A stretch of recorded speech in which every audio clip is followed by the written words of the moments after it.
Blood of the Dead is a Black Ops 4 map in which the zombies community was very split about. One half enjoyed it while the other hated it for what it was. Just like Transit, Blood of the Dead slowly grew on people, and people finally accepted the map for what it was. I used to hate Blood of the Dead because I believed that it took Mob of the Dead and ruined it completely. However, Blood of the Dead really isn't that bad. In today's video, we're going to be discussing on why Blood of the Dead is underrated and why it deserves some more love.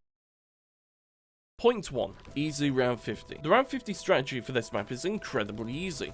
I'm not going to discuss upon it, but maybe one day I can make a dedicated video for it. Either way, this map's round 50 strategy is very easy. Not only that, but it's actually quite fun too. The overall setup for the map does not take all that long, which is an added benefit. Also, the round 50 is actually quite quick. If done well enough, you can get the round 50 in approximately 1 hour and 30 minutes. Point 2. The Magma Gat and Helion Salvo is fun to use. It's a bit of a weird point, but using the Magma Gat and the Helion Salvo is extremely fun. Training the zombies and seeing them all disappear within one rocket shot is quite satisfying. The Magma Gat is also a lot more powerful than Mob of the Dead's Vitrolic Withering, which makes it more useful. Point 3. New locations and traps. This is actually something I used to complain about. However, the addition of new locations and traps made Blood more fun to explore. New locations such as the spawn area, catwalk, Warden's house, and much more. Also, a new trap in the new Industries building is extremely powerful, which is also used for high rounding. If I'm missing any other locations or traps,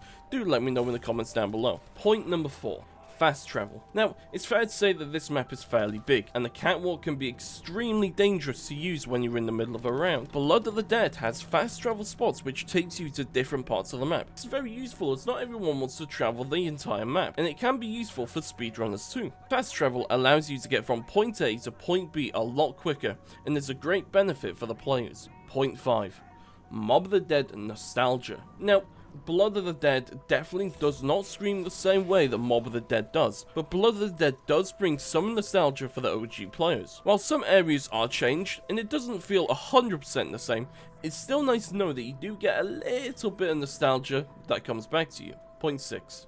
Pack-a-Punch. Not everyone was a fan of how Pack-a-Punch worked in Mob of the Dead. Some players, mainly casuals, found that Pack-a-Punch in Mob of the Dead was tedious. Instead, Blood of the Dead made it a lot more simple. All you need to do is you need to kill zombies with Warden's key, get the key fully charged up, and shock the electric meter. Pack-a-Punch spawns, and then you can Pack-a-Punch your weapons. Point 7. Challenging round 100. While the round 50 is quite easy, the zombies start to get faster and more aggressive, or at least it feels like it, when it passes round 55. Unfortunately, when you take your first down, it tends to go downhill from there, at least from my experience anyway. Again, like Transit, I feel like this can be seen as a good thing for the more competitive players rather than the casuals. The final point. The map is actually quite nice visually and also gameplay wise too. The map does look really clean, and it's also beautiful looking as well. I've definitely seen better looking maps, but I've seen a lot worse too. Blood of the Dead deserves some credit for the aesthetics, but also the way it's played too. While on the topic of the map being nice, we got to play as the original crew. And unfortunately, the last time that we did get to play them would be classified. After Tank to Toten, the Aether storyline came to an end. Conclusion.